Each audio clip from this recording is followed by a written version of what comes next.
Tim Russell's work was too accomplished to dismiss, but also often too self-indulgent to accept without major reservations.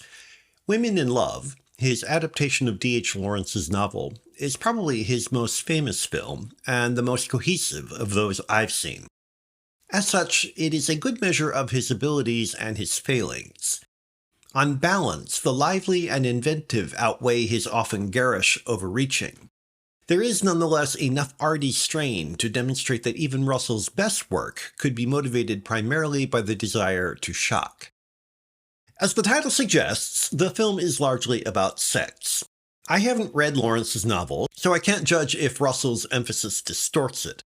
Certainly, he stages every heated moment the script provides with a candor bordering on brutality. The film's nearly tactile sensuousness is its greatest asset. Even the simplest moments are embellished with an extra layer of sensory appeal. Russell apparently wants us to feel the events in purely visceral terms. When Birkin, Alan Bates, has a violent argument with his first lover, Hermione, Eleanor Braun, for instance, it isn't enough for him to flee into the woods. He has to run through the forest, take off his clothes, and clean off his blood and sweat with ferns wet from morning dew. In depicting anything other than the character's lust, however, the outlines are broad and crude. Hermione is such an exaggerated caricature, for example, it is difficult to believe she could function, much less attract and keep Birkin on the hook for more than 5 seconds.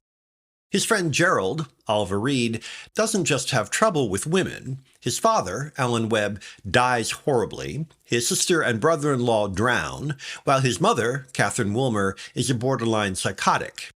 If all of this is necessary to explain the central relationship in the story, Gerald's involvement with the emasculating Gudrun Brangwyn, Glenda Jackson, it feels more like stacking the deck than emotional understanding. Aside from some high-flown flatulence about the nature of love, friendship, and art, moments in which characters express anything other than their basest instincts are little better than perfunctory. It is as if Russell is marking time until he can get his claws into the scenes that will justify his extravagance. If those moments don't come quickly enough, he imposes effects impatiently and arbitrarily. Even the sensuality seems less to do with the ability to evoke a time and place than with Russell's desire to wallow in the violent, the seedy, the grotesque, and yes, the pornography of sex. He is not particularly interested in why his characters behave the way they do. Their pathologies are an excuse for his romp. It is that frenzied, splashy imposition of his obsessions onto the material, regardless of their suitability, that mars Russell's work. In the case of Women in Love, there is enough connection between the story and his fixations for the results to remain compelling. Unfortunately, that was not always the case.